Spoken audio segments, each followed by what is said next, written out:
Kia ora everybody, how you doing? I'm Barnaby Weir and I'm here to talk to you about my new album, solo project, Tarot Card Rock. Yeah, so usually most of the work I do is with the band The Black Seeds. It's my main touring act, and the collaboration group Fly My Pretties. This is a bit of a change in direction for me. I'm not quitting those bands, they're still ongoing, but this is a chance. It's about time really that I had my solo album, first solo album. It's not. I don't mean that in that I was in a rush to do it or anything, or laboured over it for too long. It naturally came about to be the right time, and just had a bunch of songs from 2007 to 2009 that I was, collection of songs that I thought were pretty good, and they didn't really fit into those folders, if you like, or those into those projects. So yeah, I'm really excited about it. It's a slightly different direction. It points back to some of my kind of country and rock and roll roots, which I've always had since I was a kid, and listening to classics, your Neil Youngs and Simon and Garfunkel's, these kind of classic albums like Harvest and that. I don't mean that it sounds like this, but I've always had that rudimentary kind of Americana thing somewhere in the back of my mind, and I've been wanting to put together an album. I've been thinking about it for a while, but yeah, it's just the right timing. Yeah, so Black Seeds have been around for 11 years, so we're kind of more well known, of course, than just Barnaby Weir, solo. It does provide a bit of a pause in between projects, but they'll be ongoing. I'm not sure if this project is going to take me overseas, or if I want to take this music overseas necessarily. I have not really big expectations on this album, which is actually quite nice.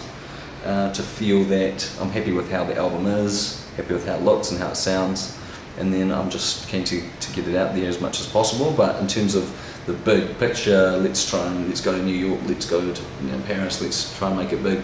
I don't have any of those as aims really for this one, so it's a bit of an unknown, and I quite like it. Yeah, so I asked my friend Craig Terrace, who's a great drummer and also a great singer and songwriter in his own right. He was in a band called Cassette, they're still going. Released a couple of albums, and he was magnificent because, well, firstly we're old mates, but it was like, okay, Craig, here's the song, can you play drums along to my demo and give it some life? And he really added a lot of life to the tracks by playing the human rhythms to it, and also he's got a great work ethic. So we'd be, I did a whole lot of recording at home, but once we took it to Lee Preble's studio, we did about 3.5 weeks of recording there. And Craig was my buddy on this project. He played drums on everything, and he played some guitar and did some singing and gave some great advice. Barney, you should have this BV here, or that's not quite good enough, or that's a wrong note.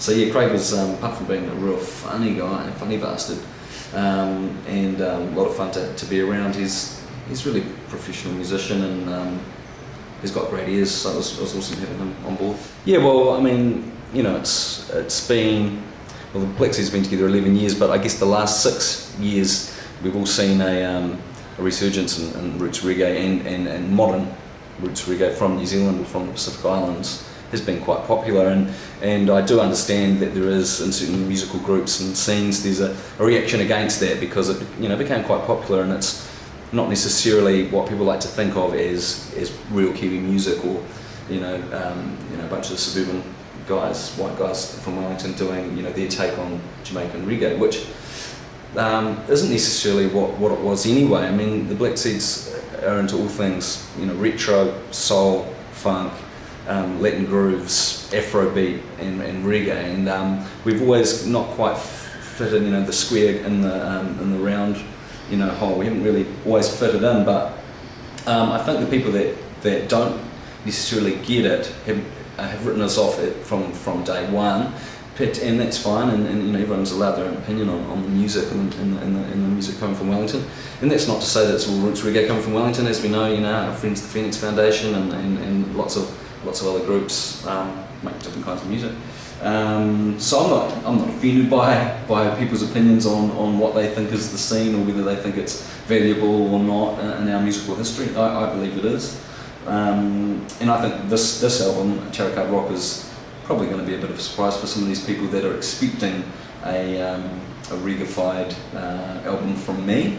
But often when I read some music journalism or critiques of the scene or of the band that I'm in, or the perceived culture that we exist in. I often get it quite wrong in terms of in terms of the facts, the bottom line facts, and writing reviews of things when you don't go to the shows and you don't listen to the albums and you don't meet the artists. I think is a sign that some music journalism that just lacks quality and lacks investigation, and there are less and less journalists out there taking risks to go and see the Black Seeds, come backstage with us and hang out and have a beer and come on the road with us and take some photos. That classic Rolling Stone kind of thing has long gone, and I think some people are just really lazy, and if it's fine if they don't feel it, that's cool, but to then write about it without using facts and without talking to people, I think is a mistake, and there are plenty of those people around. So generally I would say don't believe the hype, have a listen for yourself, and if it strikes a chord with you, great, and if it doesn't, then that's fine too. You've got to expect that not everyone's going to like it, and get some attention through people not liking it, it's fine. Yeah, so Tarot Card Rock, I didn't realise this at the time, but in 2007 I'd already recorded 2 tracks, which Replay in My Heart and Till We Get Over, which was a cool collaboration with some these guys Roots Club in Amsterdam, who I met, and they're Dutch, but they were an Americana band. And I met them and thought, look, I've got a week off, let's hire a studio and go and record some tunes and see what happens, and they took the risk with me, and we did that. So that was the start of the album, even though I didn't realise that in 2007 that this was going to happen. And then wrote a whole lot of tunes and did a whole lot of touring with Black Seeds and Flow Pretties, 2007, 2008, busy years. 2009 got a bit more studio time by myself at my own home studio, and that's when the album started coming together. But I didn't really realise that it was going to be a new album of new work until mid last year, and doing some recording and doing some old tunes and doing a whole bunch of new ones, and then realising actually I've got 12 new tunes. So I'd rather put out an album of new stuff than an album of studio versions of songs you'd heard before. So yeah, it's been a long process, and I think that's good. I think time plays a role in measuring quality. If I'm thinking about these riffs and these melodies and these lyrics still 6 months later after you've done the demo, then I think it's sticking, so it's good. And so then it's just weeding out of about 22 tracks what's actually worthwhile pursuing and finishing off and what's not.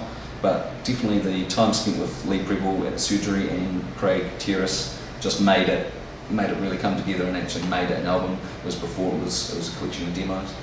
Right, hey, thanks for listening everybody. I'm Barnaby Weir. I've got a new album out, first solo record, Tarot Card Rock. It's out 28th of February. You've been watching Cheese on Toast. Big ups.